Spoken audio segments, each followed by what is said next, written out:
नमस्कार। स्कूल शिक्षा परिवार जयपुर से मैं अनिल शर्मा आज आपके सामने एक ऐसे ज्वलंत मुद्दे को लेकर आए हैं जो फीस संबंधी है, जिसके लिए स्कूल संचालक हो, चाहे पेरेंट्स हो, चाहे शिक्षा विभागीय अधिकारी कई बार नियमों की जानकारी के अभाव में कुछ ऐसे फैसले कर लेते हैं जिससे एक आपसी विवाद बनता है।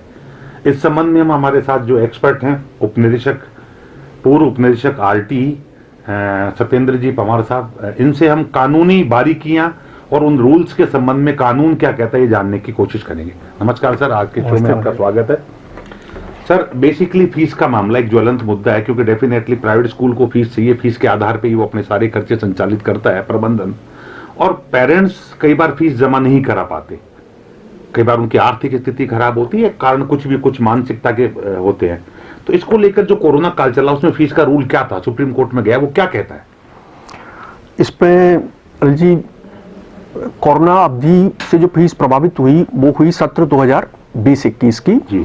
क्योंकि कोरोना का इतना ज़्यादा प्रभाव था कि उस समय कुछ बच्चों की तो ऑफलाइन क्लास भी नहीं हो पाई जी जी। उस स्थिति में कितनी फीस ली जाए इसके संबंध में कुछ हाई कोर्ट में भी केस हुआ, लेकिन फाइनल जो निर्णय हुआ वो सुप्रीम कोर्ट का हुआ। और सुप्रीम कोर्ट ने जो अपना निर्णय दिया 3 मई 2021 को जी। उस निर्णय में कुल 7 बिंदु में सभी चीजें स्पष्ट की, और पहले ये स्पष्ट किया कि सत्र 2020-21 में जो फीस ली जाएगी उसका आधार 2019-20 की फीस होगी। 2019-20 में जो विद्यालय की फीस थी उसका 85% फीस सत्र 20-21 में ली जा सकती है। और इस फीस में भी अगर किसी अभिभावक की कोई परिवेदना है तो विद्यालय का प्रबंधन उसको सहानुभूति पूर्वक सुन सकते हैं, उसमें कुछ कम ज्यादा चाहे तो वो कर सकते हैं। बाकी तो 85% लेने के लिए विद्यालयों को स्वतंत्र किया गया, लेकिन इसके साथ में एक शर्त जोड़ी गई कि ये जो फीस है वो 6 इंस्टॉलमेंट में डिवाइड करके, इक्वली डिवाइड करके, और इसको अगस्त 2021 तक लेना था। और इसके अलावा इस बीच में बच्चों की ऑनलाइन या ऑफलाइन किसी भी प्रकार की शिक्षा चल रही है उससे बच्चे को बाधित नहीं करना था।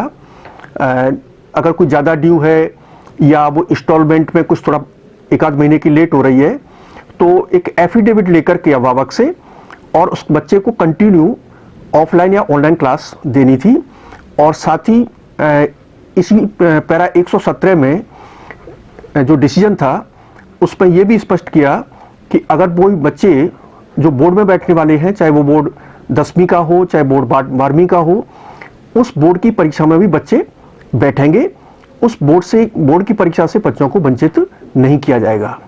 लेकिन फीस में जो 85% तय की गई थी उसमें रिलैक्सेशन नहीं था। अगर विद्यालय प्रबंधन चाहे तो उसको थोड़ा सहानुभूति पूर्वक किसी गार्जियन के लिए कुछ कम कर सकते हैं।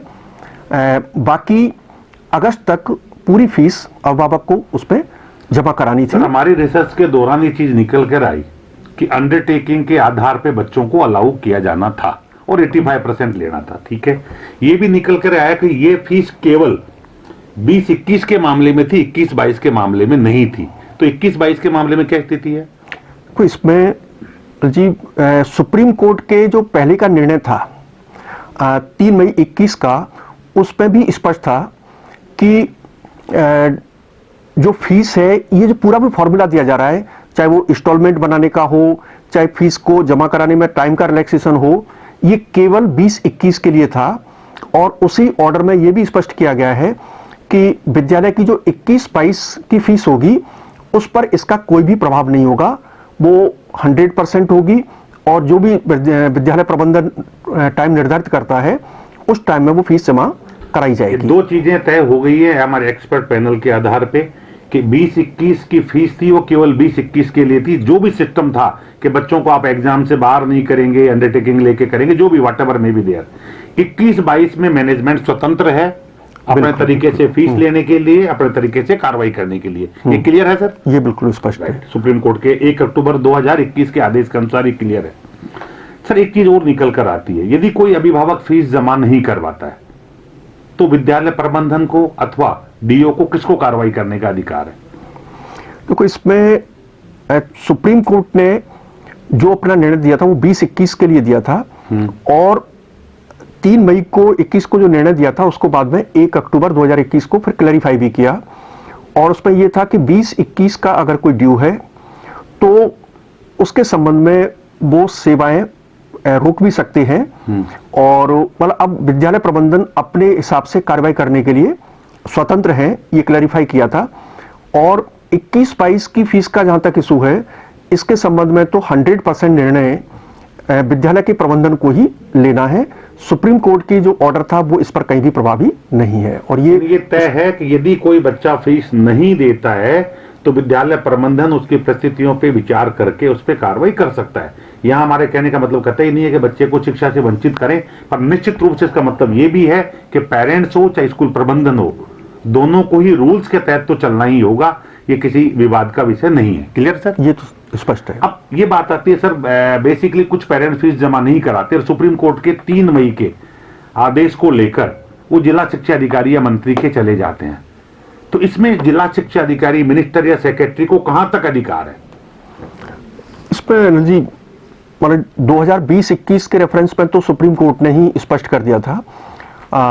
21-22 का भी जहां तक इशू है, फीस के मामले में फीस का जो निर्धारण है वो चूंकि फी रेगुलेटरी कमेटी से होता है, तो एसएलएफसी या डिवीजन लेवल की जो कमेटी है यही इसके संबंध में कोई निर्णय ले सकती है। तो जो विद्यालय की फीस डिसाइड होनी है उसमें तो किसी भी और की भूमिका है नहीं, और एक बार अगर वो फीस डिसाइड हो गई, इसके बाद में उतनी फीस लिए जाने तक तो जो भी कोई छूट या कुछ भी दे सकता है वो केवल स्कूल का प्रबंधन ही दे सकता है, अन्य किसी कार्यालय की उसमें कोई भूमिका नहीं हो सकती। यानी आपके ने जो बातें स्पष्ट की उस अनुसार अगर फीस तय करने का विवाद है तो स्कूल लेवल फीस कमेटी एवं संभागीय आयुक्त की कमेटी और राज्य स्तरीय committee, division committee, division committee, ये 3 का हस्तक्षेप है। यानी किसी क्लास की फीस क्या होनी चाहिए क्या नहीं होनी चाहिए इसके बारे में जिला शिक्षा अधिकारी, डिप्टी डायरेक्टर वाटवर में भी शिक्षा विभाग का कोई अधिकारी सीधे हस्तक्षेप नहीं कर सकता कानून के तहत। Right sir? हाँ, फीस तय करने में नहीं है कोई भूमिका सीधे। अब सवाल है, तय फीस हो चुकी, अब पेरेंट नहीं दे रहे हैं और स्कूल मैनेजमेंट ने उसकी क्लासें रोक दी, उसकी टीसी रोक दी या कोई भी कार्रवाई कर दी, इस संबंध में जिला शिक्षा अधिकारी के या अन्य अधिकारियों के क्या अधिकार हैं?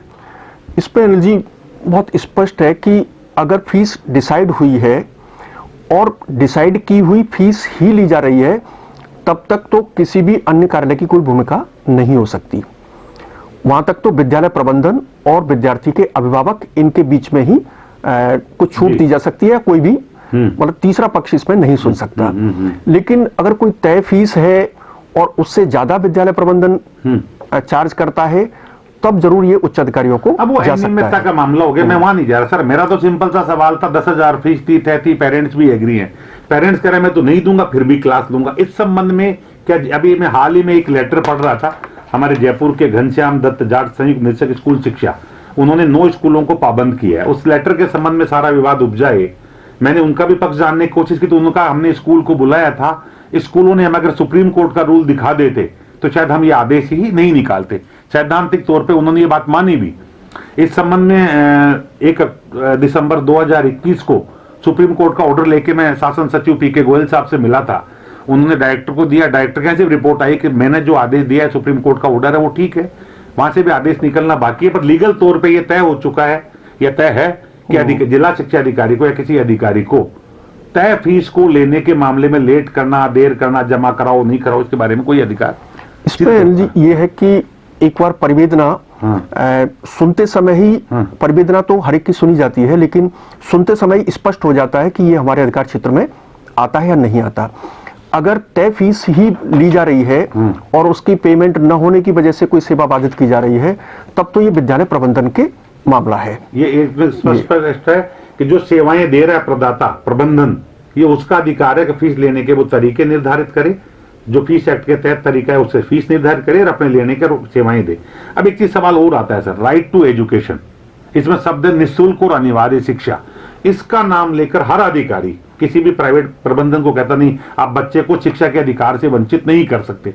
मैं इस बारे में थोड़ा सा ये जानना चाहूंगा कि क्या इसकी जिम्मेदारी प्राइवेट प्रबंधन पर है या केवल सरकार पे है, राइट टू एजुकेशन की? इसमें देखो चीजें बिल्कुल स्पष्ट हैं कि फ्री एंड कंपलसरी जो एजुकेशन है, इसमें धारा 3 जो फ्री एंड कंपलसरी एजुकेशन की बात करती है वहीं स्पष्ट कर दिया है कि इसमें एप्रोप्रिएट गवर्नमेंट के जो स्कूल होते हैं, मतलब राज्य सरकार के जो स्कूल होते हैं, वहां एजुकेशन 100% फ्री एंड कंपलसरी होगी।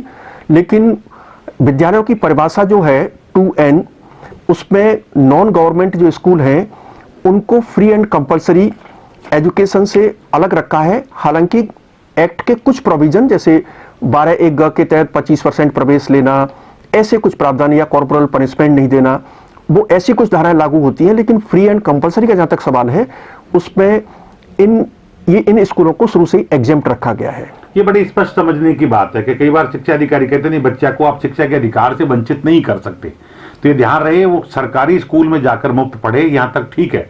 प्राइवेट इस विद्यालय में किसी में भी जाता है तो डेफिनेटली उनको फीस जमा करानी होगी, ये क्लियर है और ये फीस एक्ट के अनुसार भी है और अधिकारी भी किसी इस नाम पे किसी संस्था को पाबंद नहीं कर सकते।